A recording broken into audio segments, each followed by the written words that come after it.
નમસ્કાર, આપ જોઈ રહ્યા છો સીએનસીસી ગુજરાત. કરણ પરમાર નામનું બાળક, એક 12 વર્ષનું બાળક કંથરાવી ઉત્કર્ષ આશ્રમ શાળામાં અભ્યાસ કરતું હતું. બાળક 7મા ધોરણમાં અભ્યાસ કરતું હતું. એક 12 વર્ષનું બાળક ઘરેથી પોતાના માતા પિતા અને પરિવારથી દૂર ભણવા માટે પોતાના પરિવાર અને ગામજનોથી દૂર જાય છે ત્યારે અચાનક જ એવા સમાચાર આવે કે તમારા બાળક શાળામાંથી ગુમ થયેલ છે અને 3 દિવસની શોધખોળ કર્યા બાદ મૃત હાલતમાં મળી આવે તો પરિવારમાં શોકનો માહોલ છવાઈ જાય એ સ્વાભાવિક છે. શું વીતતું હશે એના માતા પિતા અને પરિવાર પર જ્યારે કરુણ બાળકને મૃત હાલતમાં જોઈને? શાળામાંથી કોઈ સરખો જવાબ ના આપી સહકાર ના મળે, પેરેન્ટ્સ પર શું વીત્યું હશે? સમગ્ર ઘટના 26 જાન્યુઆરીની છે. 26 જાન્યુઆરીએ ધ્વજવંદન કર્યા બાદ બાળક અચાનક જ સ્કૂલમાંથી ગાયબ થઈ જાય છે. સ્કૂલ દ્વારા આખા દિવસની શોધખોળ બાદ જ્યારે બાળક મળતું નથી ત્યારે સાંજના સમયે પરિવારને જાણ કરવામાં આવે છે કે તમારું બાળક કરણ સ્કૂલમાં મળી નથી રહ્યું. શું તે ઘરે આવ્યું છે? ત્યારે તેમના પરિવારજનો ને માતા પિતા કહે છે કે કરણ ઘરે નથી આવ્યો. ત્યારે વધુ તપાસ હાથ ધરવા માટે તેમના પરિવારજનો સ્કૂલમાં જાય છે. સ્કૂલ પહોંચ્યા બાદ તેમના પરિવારજનોને ગેરમાર્ગે દોરવા માટે સ્કૂલના પ્રિન્સિપાલ અને શિક્ષકો તમારું બાળક કદાચ આ ગામ ગયું હશે, ત્યાં ગયું હશે, પેલા ત્યાં તેના મિત્રોને ફોન કર્યો અને પૂછવામાં આવ્યું કે શું કરણ ત્યાં આવ્યો છે, ત્યાં આવ્યો છે, પણ કોઈ જગ્યાએ તેમનો પતો ન મળતા છેવટે મામલો પોલીસ સ્ટેશન સુધી પહોંચી આવે છે. સૌપ્રથમ જાણવા જો અરજી લેવામાં આવે છે, ત્યારબાદ આખા દિવસની રાહ જોવડાવી પોલીસવાળા તેમની એફઆઈઆર દર્જ કરવામાં આવે છે. તે બાદ તેમના પરિવારજનો સ્કૂલની બાજુમાં એક તળાવ આવેલું છે, જે તળાવમાં તેની શોધખોળ માટે અંદર ઉતરે છે, પણ તેમની ત્યાં આગળ કરણનો કોઈ અતોપતો મળતો નથી. 28 તારીખે વડનગર પોલીસ પણ એ જ તળાવમાં ઉતરીને કરણને શોધવાની કોશિશ કરે છે, પણ પોલીસને પણ કરણનો કોઈ જ પતો મળતો નથી. ત્યારબાદ 29 તારીખે ફરીથી એ જ તળાવમાં જ્યારે શોધખોળ કરવામાં આવે છે ત્યારે અચાનક જ કરણની લાશ મળી આવે છે. જ્યારે 2 વખત શોધખોળ થઈ એ તે સમયે કરણનો કોઈ પતો લાગ્યો નહીં અને અચાનક જ 29 તારીખે જ્યારે ત્રીજી વખત એ જ તળાવમાં શોધખોળ માટે જ્યારે ઉતરવામાં આવ્યા ત્યારે તે જ સમયે કરણની લાશ કેવી રીતે મળી આવી, તળાવમાં કેવી રીતે એ લાશ પહોંચી હશે? શું આમાં સંસ્થા અને સ્કૂલના અધ્યાપકોનું કંઈક મિલીભગત હશે? વધુ માહિતી તેમના પરિવારજનોથી મેળવીએ કે સૌ હતો સમગ્ર મામલો. આવો. શું નામ આપનું? પરસોત્તમભાઈ ઉમેશભાઈ પરમાર. તમે મૃતકના શું થા? મૃતકનું મારસું મારું મુસાળ થાય એમાં મારા સગા મામા ફઈના એના દાદા હું મામા ફઈના ભાઈ થયા અને મૃતકને હું દાદા થયો.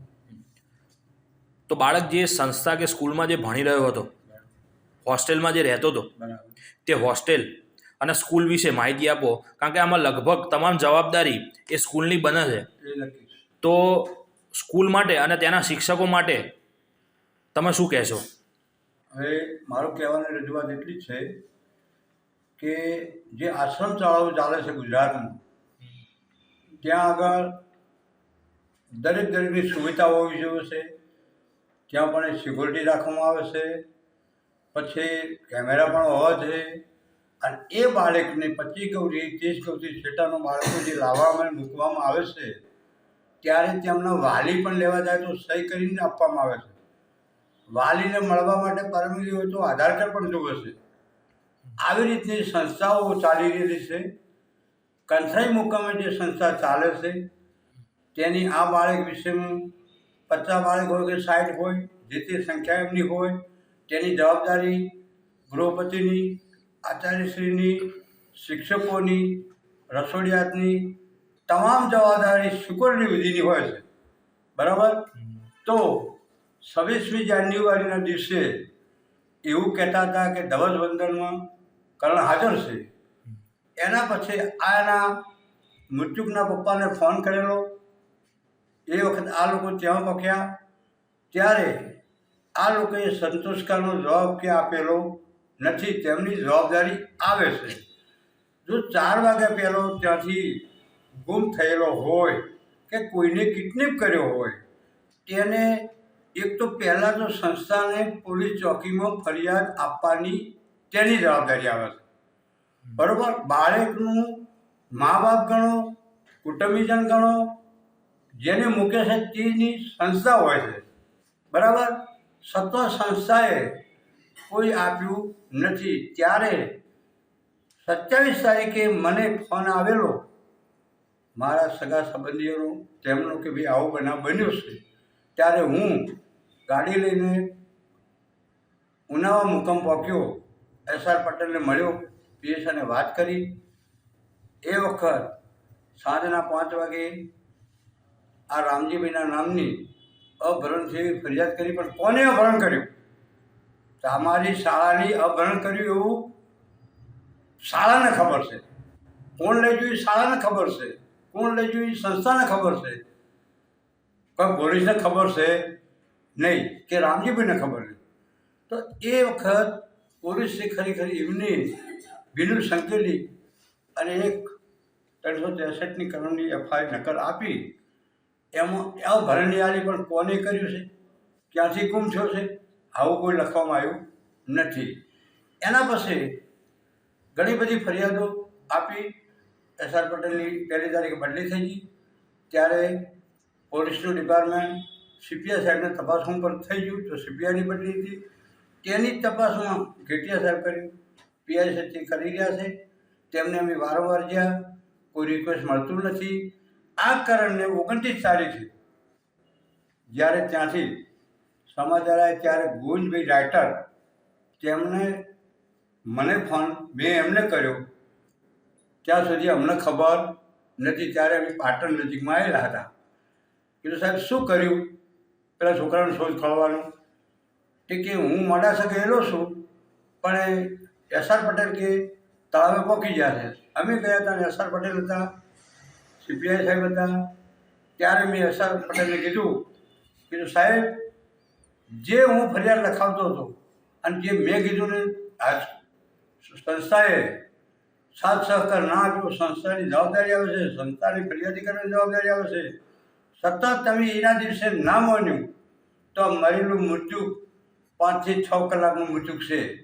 બાકી આ મૃત્યુ જોવા જવું તો પાણીમાં ડૂબાડી કે ગમે તે કુંડીમાં ડૂબાડ્યો કે ક્યાં ડૂબાડ્યો, કેવી રીતે ગંદી વસ્તુના કારણસર હોય અંદરના જે સ્ટાફ છે સંસ્થાના તેમની બેદરકારીથી આનું મૃત્યુ કરવામાં આવેલ છે.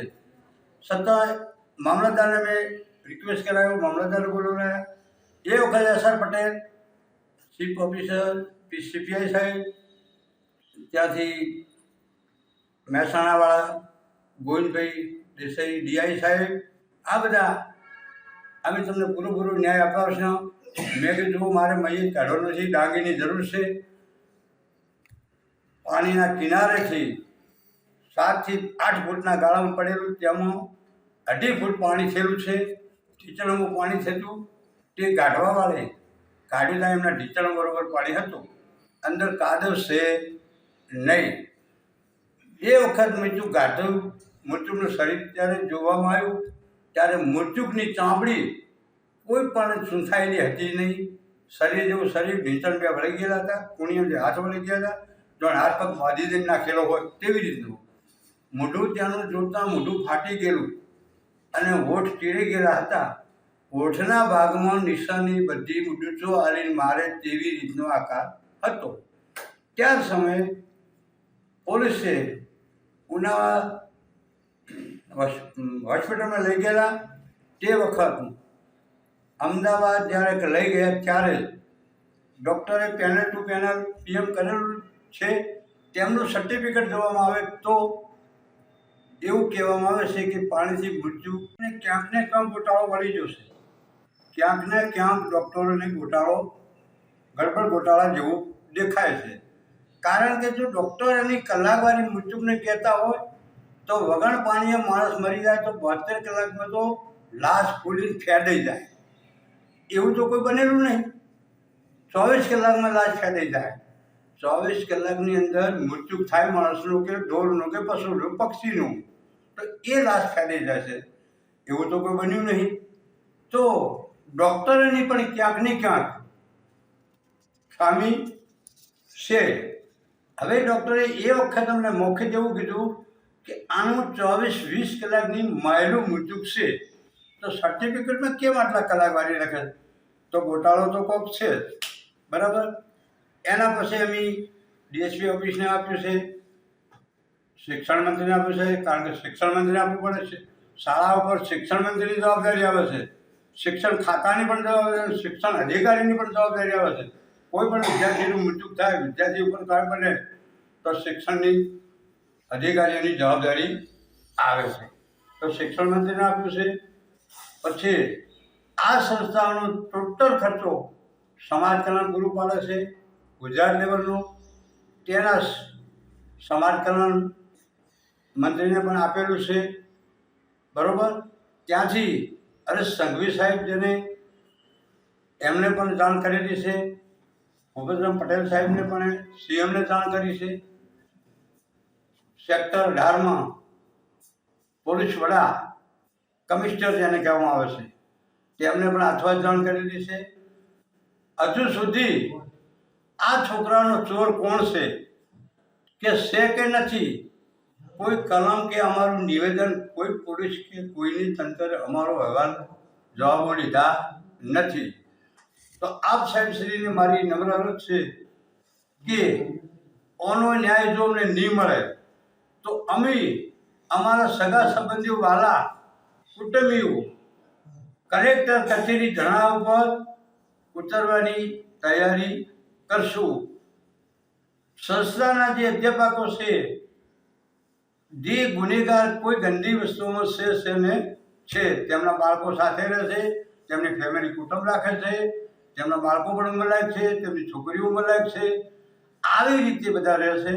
બાકી 8મા ધોરણથી ઉપરથી ભણતા એ હોસ્ટેલમાં પણ રહે છે, એ બીજી શાળામાં ભણવા જાય છે. બાકી આપણા બાળકનું કોઈને દુશ્મની વટી હોય નહીં. અમારા ગામમાં પણ કોઈ દુશ્મની વટો નહોતો, બીજે કોઈ હગાવાની દુશ્મની વટો અમારે નથી. તો આ બાળકે શું એવો બગાડ કર્યો? અને જે તળાવ છે એ નાવા ધોવાનું નથી, ગંદુ પાણી છે. અમારું બાળકને જ્યારે જડ્યું તો 4 દિવસ પહેલાંથી ખોયું હતું, ત્યારે તળાવમાં પાણી ના છોડવું હતું.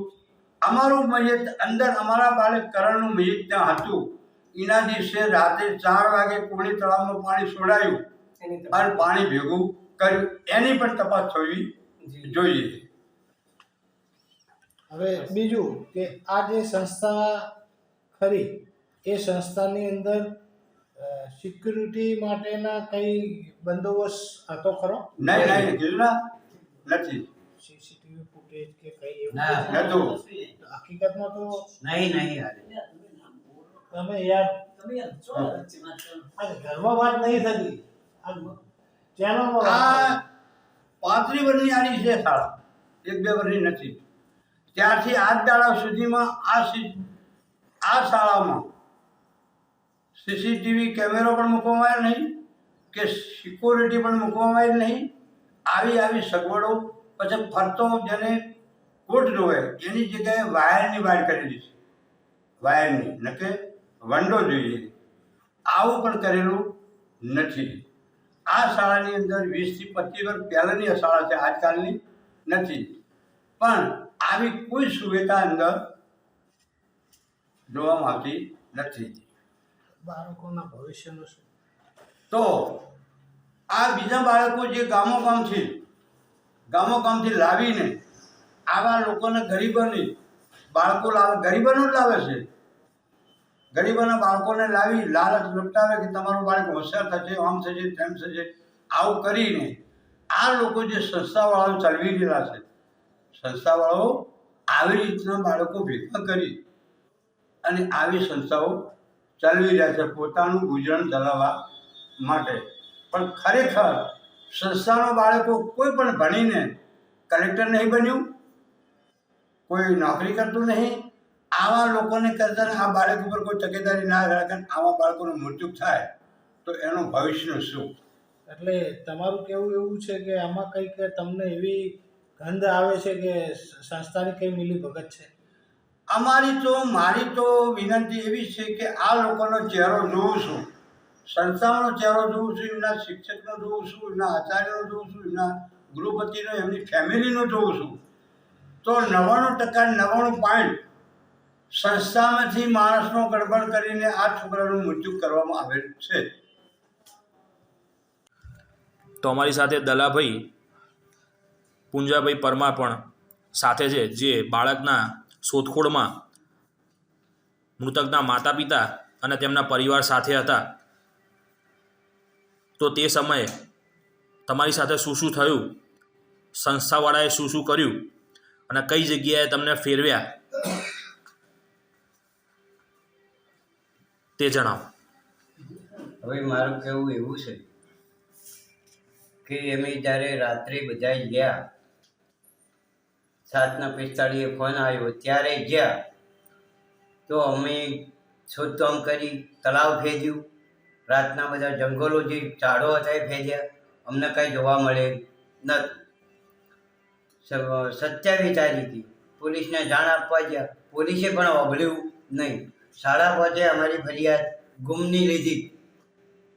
પોલીસે પણ 5:30 સવારમાં 10 વાગે જેટલા 5:30 ફરિયાદ લીધી. અમે મહેસાણાની ધમકી આપી ત્યારે કે અમે હવે મહેસાણા જઈશું, તમે અમારી ફરિયાદ લેતા નથી. ગુમનીએ ત્યારે ફરિયાદ લીધી. 28 તારીખે વડનગરની પોલીસ, ઉનાવાની પોલીસ, અમે પણ બાળકના માણસો, તળાવમાં તમામ વસ્તુઓ છેડછાડ કરી નાખેલી. પોલીસને પણ આવ્યો કોઈ મુદ્દામાલ મળેલ નહોતો. કોઈ મુદ્દામાલ પોલીસના મુદ્દામાલ છે, પણ ત્યારે કાંઈ અહીંયા કોઈ પણ પ્રકારનું કોઈ વસ્તુ પણ મળેલ તળાવમાં નથી. બરાબર. એ પણ અમે જ્યારે ગોતતા પોલીસ, અમે ગામના માણસો ગોતી વળ્યા, પણ કોઈ વસ્તુ મળેલ નથી. તો 29 તારીખે અમે તો અમારી શોધખોળમાં જતા અને પોલીસનો ફોન આવ્યો અમારે પરસોત્તમભાઈ ઉપર. પરસોત્તમ ઉપર પોલીસનો ફોન આવ્યો કે તમે કંથરાવી સ્થળ ઉપર પહોંચી દો. ત્યારે અમે કંથરાવી સ્થળ ઉપર પહોંચ્યા તો અમારા પહેલાં પોલીસ શાળામાં બંદોબસ્ત સાથે માગી લીધેલું હતું. પોલીસે અમારું સાંભળ્યું નથી. પોલીસે પણ સાંભળ્યું નથી. અમે કરશે, આમ કરશે, આમ કરશે એમ કરીને પબ્લિક, આજુબાજુના ગામની પણ પબ્લિક, અમારા સગાવાળા અમે ભેગા થયા ત્યારે એમની મરજીથી ડેડ બોડી કાઢી. અમે આદેશ આપેલો નથી. અમારે તો અમારો બાળક અને જેને જે કૃત્યુ કર્યું છે તેનો ન્યાય જોઈએ, તેનો અમારે ન્યાય જોઈએ. જરૂરથી તમને ન્યાય મળશે, આશા રાખું છું. જરૂરથી તમને ન્યાય મળશે. બીજો નંબર, 28 તારીખે જ્યારે પોલીસે અમે આ જે પણ શોધખોળ કરી હતી એનો રિપોર્ટ પણ પોલીસે લખવામાં લીધેલ નથી. 28 તારીખે એમને જે શોધખોળ કરી છે અમારી ફરિયાદ પાસે, તેને પણ પોલીસે અમારો રિપોર્ટ લખવામાં લીધેલ નથી. તમારે કયો રિપોર્ટ લખાવવાનો? અમે જે ફરિયાદ ગુમની આપી છે ને 26 તારીખે, 27 તારીખે એનું ગોત્યાનો રિપોર્ટ પોલીસે અમે બધાને ભેગા થઈને તળાવમાં ગોત્યો ને, એરિયો પણ અમને બહાર પાડ્યો. પોલીસે બહાર પાડેલ નથી કે કોઈ લેખિતમાં લીધો નથી અમારો શબ્દ. ફરિયાદ પસંદ 28 તારીખ. આજે આ 28 તારીખે જે પોલીસે બે ઉનાવા અને વડનગર બેયની પણ તપાસ થયેલી છે ને, એનો કોઈ રિપોર્ટ અમારા કાગળમાં મૂકેલ નથી. બોલો સાહેબ. પણ અમારા ખરેખર અરે નહીં, કોઈ ઓફિસ અમે બાકી રાખેલ નથી. કોઈ પણ ઓફિસ અધિકારી કે ધારાસભ્ય કોઈ બાકી રાખેલ નથી. ડીએસપી, ડીઆઈજી છે ગાંધીનગર સુધી પહોંચી વળ્યા, પણ અમને કોઈ સંતોષકાર જવાબ મળતો નથી. નમસ્કાર. પરમાર અમીરભાઈ હીરાભાઈ, ગામ માલસુર. મારા નાના ભાઈનો દીકરો રામજીભાઈનો દીકરો કરમ. બરાબર. તારીખ 26/1/2024 રોજ 7:45 અમારા નાના ભાઈને ફોન આવતો ગૃહપતિનો. બરાબર. તે સમયે કે તમારું બાળક ઘેર આવ્યું છે, તે એ વખતે અમે ના પાડી ઘરે નથી આવ્યો. તે પછી અમે 10 વાગે જેવા 10 થી 10:30 કંથરાઈ શાળામાં, આશ્રમ શાળામાં અમે બધા સંબંધીઓ, ઘરના વડીલો બધા અમે ત્યાં જ્યાં. તે સમયે અમે સંસ્થાવાળાને જવાબ પૂછ્યો કે અમારું બાળક ક્યાં જો, તો એ સમયે અમને બેદરકારી જેવા જવાબો આપ્યા, અસંતોષકારક જવાબ આપ્યા, અમને આજુબાજુમાં ભટકાયા કે અમુક જગ્યાએ ચાલો, અમુક જગ્યાએ ચાલો, બરાબર. તે પછી અમને સવારે કે તમે ઘેર જો, 27 તારીખે અમે પોલીસ સ્ટેશનમાં ફરિયાદી કરવા ગયા. તે સમયે અમે 11 વાગ્યાના ત્યાં, તે સમયે 7:05 વાગે અમારી ફરિયાદ હતી. જે નામનું ફરિયાદ અમીરભાઈ હીરાભાઈ કરવા માગતા હતા, તે સમયે એમની ફરિયાદને ઇન્વોલ્વ કરી અને રામજીભાઈની ફરિયાદ લીધી.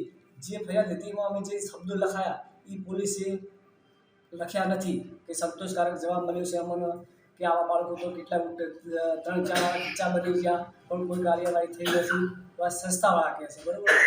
તો અમારા જે જવાબો લખાયા પોલીસ સ્ટેશનમાં, એ જવાબ અમારા સંતોષકારક મળ્યા, જવાબ એ લખ્યા નહીં. કોઈ અમને શબ્દો બોલાવી પણ જવાબ લખાયા પોલીસ સ્ટેશને લખ્યા નથી. ત્યાર પછી 27 તારીખે અમે તલાવમાં તપાસ્યું પણ કોઈ તલાવમાં મળ્યું નહોતું. 2 ફૂટ જેવું પાણી હતું. 28 તારીખે વડનગરની ઉનાળી પોલીસ સ્ટેશને પણ અમારી અરુભરુમાં તલાવમાં જે તરવૈયા લાવી અને બિલાડીઓ નાખીને એમને તપાસ કરી હતી. તે સમયે કોઈ કારણની ભાળ નથી.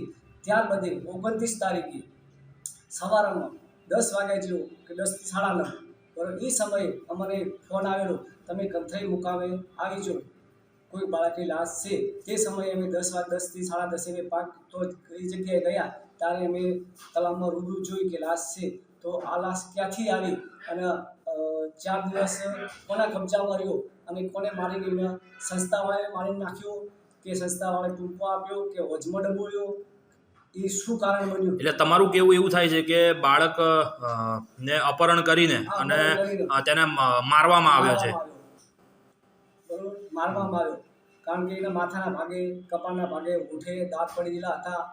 આવું રિપોર્ટમાં પણ એમ કહે છે ડૉક્ટરો કે એમના મૃત્યુ પહેલાંનું વાગેલું છે, બરાબર. ડૉક્ટરો પણ એવું કે મૃત્યુ પહેલાં વાગેલું છે, પણ કોની કોઈ. અને અમે Unava police station, Vadnagar police station,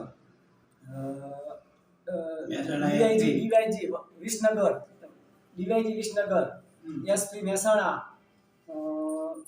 Gandhinagar police ભવન, એમાં ડીઆઈજી અને મુખ્યમંત્રી ભૂપેન્દ્ર પટેલ સાહેબને હરેક જગ્યાએ રજૂઆત કરી પણ કોઈ અમારો કોઈ જવાબ કે કોઈ ઉલ્લેખ આવ્યો નથી. 5 દિવસે કોઈ અમને ન્યાય, કોઈ જગ્યાએ અપેક્ષા જેવો ન્યાય કે કોઈ સંસ્થાવાળા, કોઈ પોલીસથી મોટી છે અધિકારીઓ, હરેક અધિકારીએ કોઈને અમને ન્યાય જેવી અપેક્ષા આપી નથી. હવે ન્યાય મળે એવી અમારી રજૂઆત છે. હવે જ્યાં મૃતક મળેલ ત્યાં તળાવમાં પાણીનું આશરે કેટલો અંદાજ છે? આશરે 2 થી 1.5 ફૂટ જેટલો છે. એટલે તમારું કેવું થાય છે કે 2 થી 1.5 ફૂટનામાં તો બાળક રહે ડૂબીને મરી ના શકે. 4 દિવસ લાશ અંદર રહે તો 4 દિવસ અંદર ફોગાઈ જેવી હોવી જોઈએ, બરોબર. એના વાળ ખરી જવા જોઈએ, પૂછી થઈ જવી જોઈએ. તો એના શરીર પર એવું કોઈ ઘાનું નિશાન નહોતું, કારણ કે જેવો કે 12 કલાકમાં મૃત્યુ થયું એવું જ મને લાગતું હતું.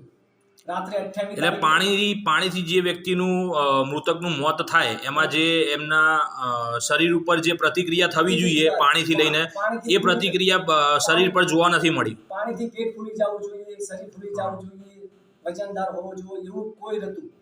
12 કલાકે લાશ હોય એવું હમણાં એવું દેખાતું હતું, બરોબર. અને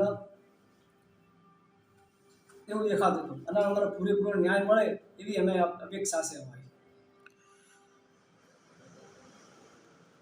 જરૂરથી તમે અમારા માધ્યમથી તમે જે બી રિક્વેસ્ટ કરી છે તે રિક્વેસ્ટને અનુલક્ષીને સરકાર અને પોલીસ તંત્રને જાણ થાય તે રીતે પૂરી કોશિશ કરીશું અને તમને ન્યાય મળે. અમારી સાથે મૃતકના માતા પણ અહીંયા હાજર છે, હીરાબેન પરમાર. તો હીરાબેન, તમારા ઘરમાં જ્યારે તમને આ સમાચાર મળ્યા કે તમારું બાળક મૃત હાલતમાં તળાવમાં મળી આવ્યું છે, તો તમારી પર શું બીતી અને તમારા ઘરમાં કેવો માહોલ હતો અને તમે સરકાર અને લોકો પ્રત્યે જે તમને સંસ્થામાં સાથ સહકાર નથી મળતો તે માટે તમે શું કહેવા માગશો? ઉતાળો બોલો છો. હજુ અમારા મળ્યા નહીં સાહેબ. એ મારા તારા છોકરાના મદદ કરી દીધો અને મારા કુતરા છોકરાના ગુમ કરી દીધો 8 વાગે. એમની પછી થાય કે મારા છોકરાને મને વાતો કરાવી નહીં, મારા છોકરાને ગુમ કરી દીધો સાહેબ. કોઈ પણ પ્રકારનો સાથ સહકાર કે ન્યાય તમને મળતો નથી? હજુ સાહેબ મળ્યું નહીં, ન્યાય મળ્યો સમય મળ્યું નહીં. કેટલા સમયથી તમે આ એફઆઈઆર દાખલ કરી છે? ખાસું મહિનો? મળ્યું. હા. તો 1 મહિનો થયેલ છે અને તેમના પરિવારમાં પોલીસ તંત્ર કે સંસ્થાનો કોઈ એવો પ્રતિસાદ યોગ્ય મળતો નથી. આ વિડીયોને અને તેમના પરિવારને ન્યાય મળે તે માટે વધુમાં વધુ શેર કરો અને જલ્દીથી જલ્દી આશા રાખીએ છીએ જલ્દીથી જલ્દી એમના પરિવારને તેમના માટે ન્યાય મળે. આપનું નામ? જોશી અજય દિનેશભાઈ. દિનેશભાઈ, તમે મૃતક બાળકના શું સંબંધી છો, મિત્ર છો, શું છો? એ લોકો મારી ખેતીવાડીમાં કામ કરે છે. મારા ભાગ્યા કામ કરવા માટે ત્યાં આવે છે. બરાબર. તો તમે આ સમગ્ર ઘટના છે, આ ઘટના ઉપર થોડો વધુ પ્રકાશ પડે અને જે સત્ય માહિતી છે, તમે જે મારું જે કહેવું થાય છે કે જે પ્રમાણે તળાવમાં તમે જાતે શોધખોળ માટે ઉતર્યા, હા, એ તમામ ઘટના અને તમામ બનાવ તમે અમારી સમક્ષ રજૂ કરો. 26 તારીખે અમને ખબર પડી હતી. સાંજના 5:30 વાગે ગુમ થયેલો હતો. 7:30 વાગે આ લોકોએ અમને કોલ કરેલો કે છોકરો નથી સ્કૂલમાં, મતલબ શાળાની અંદર. એ ટાઈમે અમે લોકો રાતના 8 વાગે 8:30 વાગે ત્યાં પહોંચી ગયા હતા. બરાબર. એ સમયે છોકરાની શોધખોળ બધી દૂર દૂર સુધી કરી. ત્યાં મંદિરે, ત્યાં તળાવે, ત્યાં બધે શોધખોળ કરી પણ નથી મળ્યું સમયની અંદર. પછી અમે નિરાશજનક ત્યાંથી પાછા આવ્યા ઘરે. સવારે 8-9 વાગે ગયા ત્યારે તળાવની અંદર ખબર પડી કે બાજુની અંદર તળાવમાં પાણી છે. એ સમયે બધા સાથે જ હતા. સાહેબ શિક્ષક પણ અમારી સાથે જ હતા. એમની સાક્ષી આપણે મેં તળાવ પોતે ચેક કરેલું.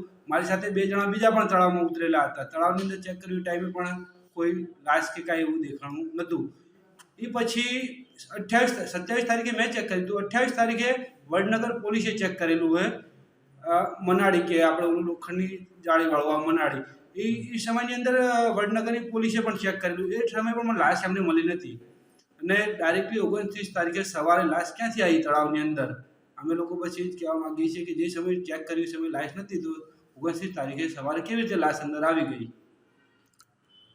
અને સરકાર જોડે માગણી કરીએ છીએ કે આનો ન્યાય જલ્દીથી જલ્દી મળે. આમાં સંસ્થાનો પૂરેપૂરો હસ્તક્ષેપ હોઈ શકે, તમારું એવું કેવું થાય છે? સંસ્થા જે સ્કૂલમાં બાળક ભણી રહ્યું હતું, 100% હું કહી શકું છું કે જ્યારે લાશ નથી ત્યારે આ લાશ આવી ક્યાંથી? સંસ્થાના બધા સાહેબો કોઈ જવાબદાર નથી. જે ટાઈમે હું 26 તારીખે ગયો એ ટાઈમે આપણને કોઈ જવાબ જ એવો સારો નહોતો મળ્યો. સાહેબો પોતે એમ કહેતા કે આવા તો કેસ કેટલાય થઈ ગયેલા હે, 3-4 કેસ અમારી પર પણ આવા થઈ ગયેલા હે, તો પણ કાંઈ નથી થયું. તો આ કેવી રીતે થશે? હવે આનું પણ એવી રીતે જ થવાનું હોય. તો નફ્ફટી અને ઉદ્ધતઈ ભરેલો જવાબ તમને મળ્યો જ્યારે તમે સંસ્થાને આના માટે તમે રજૂઆત કરી. એવો જવાબ સાત સહકાર તો દૂરની વસ્તુ છે, પણ નફ્ફટી ભર્યો અને ખરાબ રીતે વર્તન કરી અને જવાબ આપ્યો તમને. કોઈ સાથ સહકાર આપ્યો નથી એ લોકોએ, શિક્ષકે કે સંસ્થાએ, કોઈને પણ બી. જરૂરથી તમને ન્યાય મળશે એવી આશા રાખીએ છીએ. એ આશા અમે પણ રાખીએ છીએ. તો રામજીભાઈ, આ ઘટના કઈ તારીખે બની તમારી સાથે? 26 તારીખે આ ઘટના બની. તો ઘટના બની તે સમયે તમારા સ્કૂલમાંથી કે સંસ્થામાંથી કેવા પ્રકારનો ફોન આવ્યો અને શું વાત કરી તમારે એમની સાથે? 7 વાગે ફોન આવ્યો કે તમારો દીકરો ઘેર આવ્યો છે. મારો દીકરો ઘેર નથી આવ્યો. મારા કુટુંબને જણાવીને મેં કંટ્રી કામમાં જ શાળામાં તમે શોધખોળ કરતા મને કોઈ જવાબ મળ્યા નથી. સારા કોઈ પ્રતિસાદ તમને મળતો નથી? જવાબ મળ્યો નથી. બરાબર. બાળક તમારું કયા ધોરણમાં ભણતું હતું? 7માં અભ્યાસ. તમને બોડી ક્યારે મળે છે? મારી 29 તારીખે. તો તમે સરકાર અને પોલીસ તંત્ર જોડે અને સંસ્થા જોડે જે તમારું બાળક જે જગ્યાએ ભણતું હતું ત્યાં તમે કેવા પ્રકારનો ન્યાયની અપેક્ષા કરી રહ્યા છો તેમની સાથે? અમે તો એવું કહે છે અમારા ગુનેગાર છે, સજા પૂરેપૂરી આપે. કેવા પ્રકારની સજા મળવી જોઈએ એમને? તમને શું સાથ સહકાર કોઈ પણ મળ્યો નથી? કશું કોઈ સંસ્કાર કોઈને જવાબ નહીં આલે, કોઈનું અમારું કોઈ વાપરતું નથી.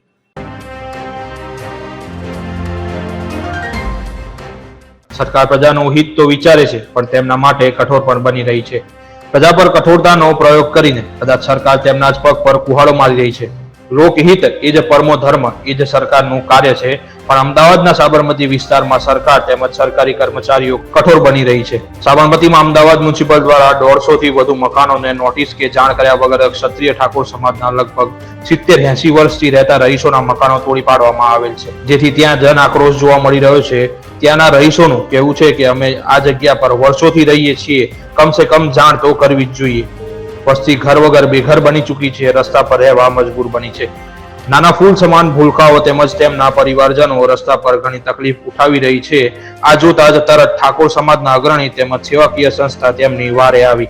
તેમને ન્યાય મળે ત્યાં સુધી તેમની જરૂરિયાત પૂરી કરવા સાથે તેમને યોગ્ય ન્યાય મળે તે માટે કાયદામાં રહી ગાંધીજી ચિંધ્યા માર્ગે આગામી સમયમાં સમગ્ર ગુજરાતમાં ઠાકોર સમાજે આંદોલન કરવાની ચીમકી ઉચ્ચારી દીધી છે.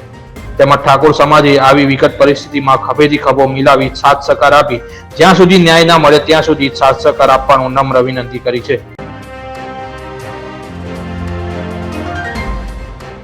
સિદ્ધપુર રેલવેને લગતા પ્રશ્નો અંગે મેમોરેન્ડમ આપવામાં આવ્યું. ગઈકાલે સિદ્ધપુર રેલવે સ્ટેશન વડાપ્રધાન શ્રીના સિદ્ધપુર રેલવે સ્ટેશનના વિકાસના વર્ચ્યુઅલ ઉદ્ઘાટનના પ્રસંગે નગરપાલિકા પ્રમુખ શ્રી અનિતાબેન પટેલ, પૂર્વ ઉપપ્રમુખ નારીભાઈ અસનાની તથા કોર્પોરેટર અંકુરભાઈ મારફતિયા દ્વારા રેલવેના ઉચ્ચ અધિકારી શ્રીને સિદ્ધપુર શહેરના રેલવેને લગતા વિવિધ પ્રશ્નો તેમજ ટ્રેનના સ્ટોપેજ માટે લેખિતમાં મેમોરેન્ડમ આપી રજૂઆત કરવામાં આવી.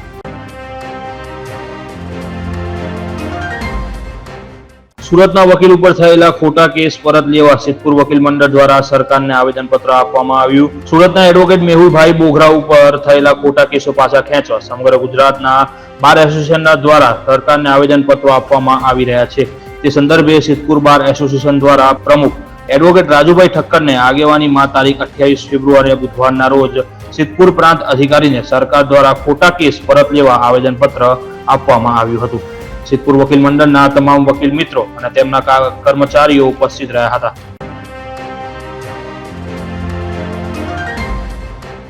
યજ્ઞશાળામાં 25 બહેનોએ છાણથી લીપણ કર્યું. સિદ્ધપુર ખાતે અરવડેશ્વર મહાદેવ નૂતન મંદિર શિખર પ્રાણ પ્રતિષ્ઠા મહોત્સવ આગામી 6 થી 10 માર્ચ 2024 તથા શિવ પરિવાર દેવતાઓની પ્રાણ પ્રતિષ્ઠા યજ્ઞ 1 કરોડ આહુતિ સાથે પંચદિન સાધ્ય અતિ મહારુદ્ર શાંતિ યાગ યોજાશે.